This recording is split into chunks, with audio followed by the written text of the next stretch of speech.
ভারতের মেডিকেল প্রশ্ন ফাঁস কেলেঙ্কারি, বিক্ষোভের মুখে সরকার ও শিক্ষার্থীদের সংঘাত তুঙ্গে।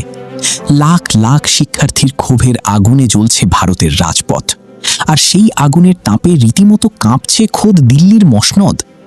প্রশ্ন ফাঁস কেলেঙ্কারির জেরে নজিরবিহীন ছাত্র বিক্ষোভের মুখে পড়ে অবশেষে কি নতি স্বীকার করতে বাধ্য হল মোদী সরকার?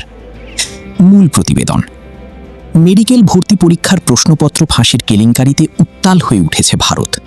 অপরাধীদের বিচারের জন্য বিশেষ ফাস্ট ট্র্যাক কোর্ট গঠনের ঘোষণা দিলেও কেন্দ্রের এই প্রস্তাবকে নিছক আইওয়াশ বলে উড়িয়ে দিয়েছে ক্ষুব্ধ শিক্ষার্থীরা।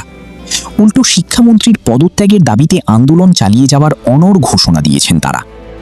এনডিটিভি প্রতিবেদন অনুযায়ী চলমান এই আন্দোলনের মুখে গত 22 জুলাই আন্দোলনকারীদের সাথে আলোচনার জন্য 4টি প্রস্তাব পাঠিয়েছে নরেন্দ্র মোদী সরকার।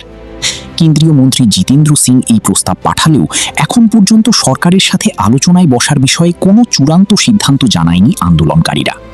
বিশ্লেষকদের মতে, আন্দোলনের শুরুতে প্রধানমন্ত্রী নরেন্দ্র মোদী শিক্ষার্থীদের বিষয়টিতে পাত্তাই দেননি, কিন্তু তীব্র জনরোষের মুখে পড়ে শেষ পর্যন্ত নিজের অবস্থান বদলাতে বাধ্য হয়েছেন তিনি।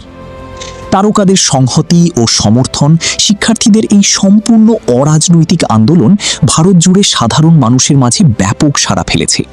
সালমান খান ও নাসিরুদ্দিন শাহের মতো বলিউড তারকারাও সামাজিক যোগাযোগ মাধ্যমে শিক্ষার্থীদের এই সাহসী ও শান্তিপূর্ণ অবস্থানের পক্ষে জোরালো সমর্থন জানিয়েছেন। শুধু তাই নয়, অনেকে সরাসরি যন্তর মন্তরে উপস্থিত হয়ে আন্দোলনকারীদের সাথে সংহতি প্রকাশ করেছেন। নতুন কর্মসূচি ও ভবিষ্যৎ পথ। এদিকে বিভিন্ন রাজ্যে আন্দোলনকারীদের উপর পুলিশি সহিংসতার তীব্র নিন্দা জানিয়েছে ককরোচ জনতা পার্টি।